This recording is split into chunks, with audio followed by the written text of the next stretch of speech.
अगर आप हमारे चैनल पर नए हैं तो चैनल को सब्सक्राइब करें और वीडियो को लाइक करें, शेयर करें, कमेंट्स करें। तो चलिए बिना देरी किए हम वीडियो को शुरू करते हैं। तो आपके सामने पहला सवाल, बाल विकास को एक सतत प्रक्रिया माना जाता है क्योंकि इसमें विभिन्न अवस्थाओं में निरंतर परिवर्तन होते रहते हैं। ये परिवर्तन किस कारण से संभव हो पाता है?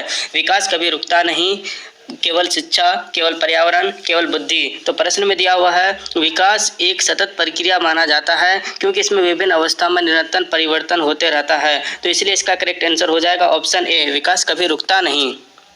पियाजे के अनुसार जब बच्चा प्रतीकों और भाषाओं का प्रयोग करना शुरू करता है लेकिन तार्किक रूप से सोचने में असमर्थ रहता है तो वह किस अवस्था में होता है? संवेदीकामक, पूर्व संक्रियात्मक, मूर्त संक्रियात्मक, औपचारिक संक्रियात्मक। तो दोस्तों प्रश्न में दिया हुआ है जब बच्चा प्रतीकों और भाषा का प्रयोग करना शुरू करता है लेकिन तार्किक रूप से सोचने में असमर्थ रहता है तो इसलिए इसका करेक्ट आंसर हो जाएगा ऑप्शन बी, पूर्व संक्रियात्मक।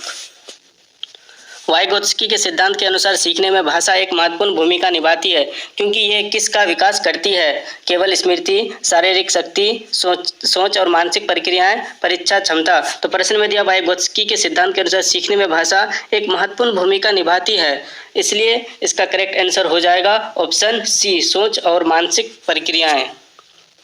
जब बच्चा बिना किसी सहायता के किसी कार्य को करने में सक्षम होता है तो वह किस स्तर को दर्शाता है? निकटस्थ विकास क्षेत्र, संभावित विकास स्तर, अधिगम स्तर, वास्तविक विकास स्तर। तो प्रश्न में दिया जब बच्चा किसी सहायता के किसी कार्य को करने में सक्षम होता है तो वह किस स्तर को दर्शाता है? तो इसलिए इसका करेक्ट आंसर हो जाएगा ऑप्शन डी, वास्तविक विकास स्तर। समावेशी शिक्षा का उद्देश्य केवल दिव्यांग बच्चों को शिक्षा देना नहीं है बल्कि इसका मुख्य लक्ष्य क्या है? सभी बच्चों को समान अवसर देना, अलग पाठ्यक्रम बनाना, विशेष विद्यालय खोलना, प्रतियोगिता बढ़ाना। तो प्रश्न में दिया हुआ है समावेशी शिक्षा का उद्देश्य केवल दिव्यांग बच्चों को शिक्षा देना नहीं बल्कि इसका मुख्य लक्ष्य क्या है? तो इसलिए इसका करेक्ट आंसर हो जाएगा ऑप्शन ए, सभी बच्चों को समान अवसर देना। कोलबर्ग के अनुसार जब बच्चा सामाजिक नियमों और कानूनों का पालन इसलिए करता है ताकि समाज में स्वीकृति मिल सके तो यह किस स्तर को दर्शाता है? पूर्व पारंपरिक, पारंपरिक, उत्तर पारंपरिक, नैतिक, निरपेक्ष। तो प्रश्न में दिया हुआ जब बच्चा सामाजिक नियमों और कानूनों का पालन इसलिए करता है ताकि समाज में स्वीकृति मिल सके तो इसलिए इसका करेक्ट आंसर हो जाएगा ऑप्शन बी, पारंपरिक। थॉर्नडाइक के प्रभाव के नियम के अनुसार सीखना तब मजबूत होता है जब दंड दिया जाता है, अभ्यास कम होता है, सुखद परिणाम मिलते हैं, डर पैदा किया जाता है। तो प्रश्न में दिया हुआ है प्रभाव के नियम के अनुसार सीखना तब मजबूत होता है तो इसलिए इसका करेक्ट आंसर हो जाएगा ऑप्शन सी, सुखद परिणाम मिलते हैं।